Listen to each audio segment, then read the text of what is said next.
The Second Amendment will never be repealed, President Donald Trump assured the country in a tweet on Wednesday morning. The Second Amendment will never be repealed, he said. As much as Democrats would like to see this happen, and despite the words yesterday of former Supreme Court Justice Stevens, "No way. We need more Republicans in 2018 and must always hold the Supreme Court," he added. On Tuesday, John Paul Stevens, a retired Supreme Court Associate Justice, penned an op-ed for the New York Times titled "Repeal the Second Amendment." Stevens was one of 4 dissenting justices who voted not to overturn the 2008 case of District of Columbia v. Heller, upholding citizens' individual rights to bear arms. That decision, which I remain convinced was wrong and certainly was debatable, has provided the NRA, National Rifle Association, with a propaganda weapon of immense power, Stevens wrote. Overturning that decision via a constitutional amendment to get rid of the Second Amendment would be simple and would do more to weaken the NRA's ability to stymie legislative debate and block constructive gun control legislation than any other available option. Stevens added,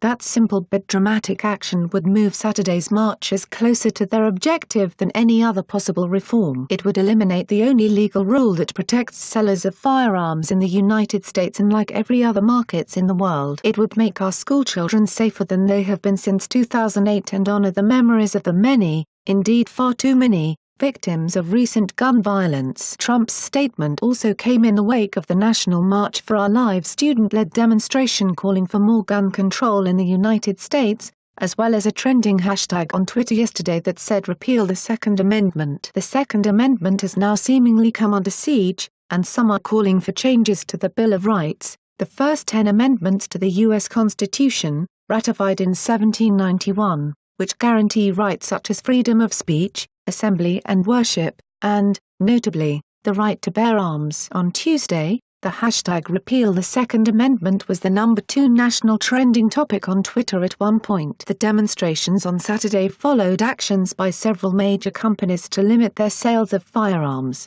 with many companies now prohibiting the sale of guns to those under 21. Citigroup also just became the first Wall Street bank to take a stance in the gun control debate, by implementing new restrictions on the sale of firearms by its business customers. And the popular yet controversy-ridden video platform YouTube recently said it will enforce tougher restrictions on gun-related videos. The restrictions will begin in April and are said to initially target videos that promote the sale of firearms and accessories. President Donald Trump also recently announced there will be a ban on bump stocks, which is an attachment that enables a semi-automatic rifle to fire faster. Like and share this video on Facebook and Twitter if you agree. Don't forget to support this channel by clicking on the donation link down below and subscribing so you never miss any of our trending reports. What do you think about this report? Scroll down to comment below. Now, if you are seeking the latest trends in fashion, and electronics and gifts and more at the best prices, please feel free to visit www.atthesmall.com. Once again, that is www.atthesmall.com.